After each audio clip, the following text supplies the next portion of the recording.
Joe really stepped in it. So this is probably the worst moment. He had a couple sort of somewhat befuddled moments, but overall, they had his face freshly Botoxed and his hair plugs were good and the makeup was right and his eyeball didn't explode. Overall, it was pretty decent, the packaging of the whole thing. But he did have one major gaffe when asked about China and Taiwan. But would U.S. forces defend the island? Yes, if in fact there was an unprecedented attack. After our interview, a White House official told us U.S. policy has not changed. Officially, the U.S. will not say whether American forces would defend Taiwan.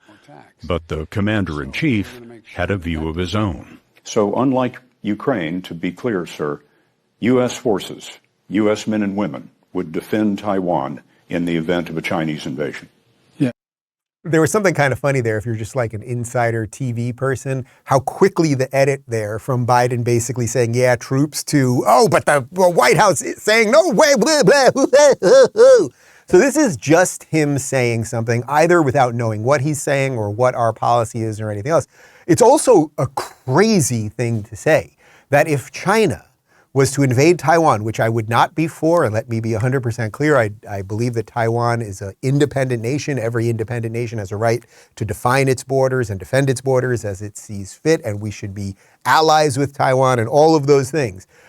He's saying we're going to send troops.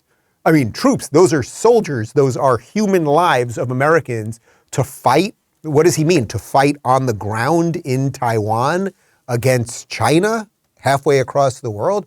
It's just a crazy proposition. Now, you could say if China invaded Taiwan or tried to annex Taiwan or whatever it is, that we would maybe sanction them, putting aside the validity of sanctions or anything else. We could sanction them. We could try to do something in the UN. We could maybe arm the Taiwanese, but we're going to send troops there. It's just an insane thing.